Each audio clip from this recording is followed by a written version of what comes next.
मेरा पहला सवाल होगा ये कि आपने कई भाषणों में कहा है कि 2024 आपका लक्ष्य नहीं है, 2047 है। तो 2047 तक क्या कुछ होने वाला है और क्या ये चुनाव महज एक फॉर्मेलिटी है? मैं समझता हूँ कि 2047 को और 2024 दोनों को मिक्सअप नहीं करना चाहिए, दो अलग चीज़ें हैं। जब देश आज़ादी के 75 साल अमृत महोत्सव मना रहा था, उसी समय मैंने ये विषय सबके सामने रखना शुरू किया था, आज से 1-2 साल पहले। और मैं ये कहता था कि 2047 देश की आज़ादी के 100 साल होंगे। स्वाभाविक रूप से ऐसे जो माइलस्टोन होते हैं वो एक प्रकार से नया उत्साह भरते हैं, नए संकल्प के लिए व्यक्ति को तैयार करते हैं। और उस अर्थ में मेरा मत था कि एक मौका है, 75 साल पर हम खड़े हैं, 100 साल पहुंचने वाले हैं, इस 25 साल का सर्वाधिक उपयोग कैसे करें। हर इंस्टीट्यूशन, हर कोई अपना एक लक्ष्य बनाए कि मैं अपना गांव का प्रधान हूं, 2047 तक मेरे गांव में इतना तो मैं करूंगा। आरबीआई को मैं कार्यक्रम में भी गया, 90 साल का उनका था। तो मैंने कहा कि 10 साल बहुत महत्वपूर्ण है, आपके 100 साल होंगे, इस पर अभी से सोचिए।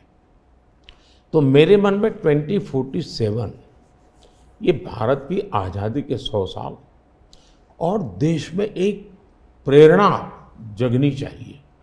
और आज़ादी के 100 साल अपने आप एक बहुत इंस्पिरेशन है, किसी व्यक्ति की जरूरत नहीं है। तो एक पार्ट तो वो है।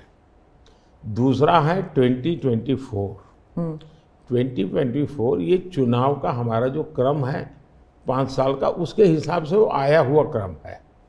और मैं मानता हूं कि चुनाव ऑल टुगेदर डिफरेंट थिंग है। एक तरफ इस चुनाव में आप देखते हैं, लोकतंत्र में चुनाव को हमने लाइट नहीं लेना चाहिए।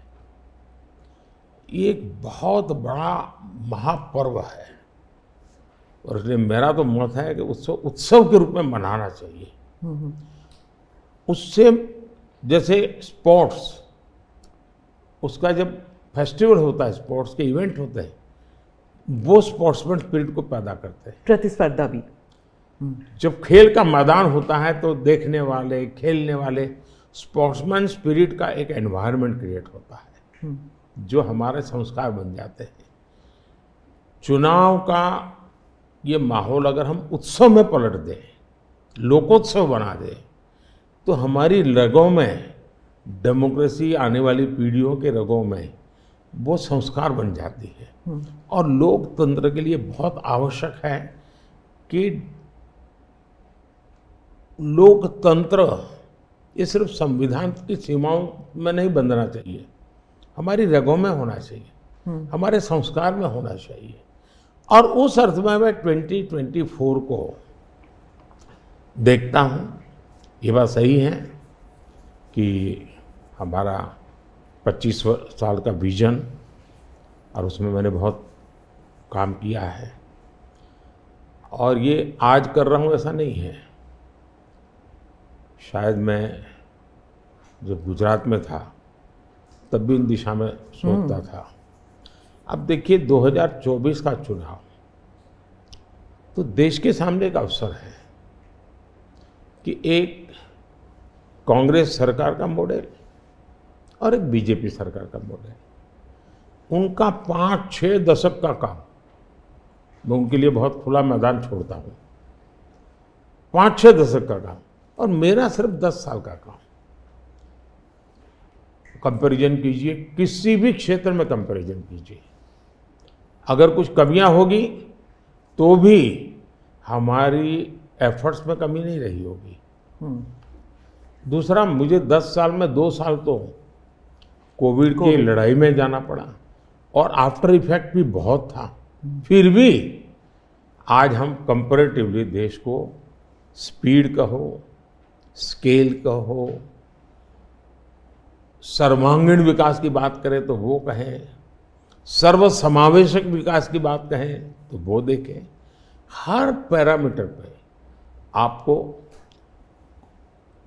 कांग्रेस के मॉडल से एक ऐसा मॉडल नजर आ रहा है कि हाँ, इस रास्ते पर हम चलेंगे इतनी गति से, और गति और बढ़ानी है मुझे। अगले टर्म में गति भी बढ़ानी है और स्केल भी बढ़ाना है, तो वो तो मेरा लक्ष्य ही है। दूसरा, आप देखेंगे कि जब देश चलाने की देशवासी जिम्मेवारी देते हैं तो आपका सिंगल माइंडेड फोकस होना चाहिए। देश के लोग, दुर्भाग्य से पहले की राजनीतिक कल्चर ने परिवार को कैसे मजबूत बनाना,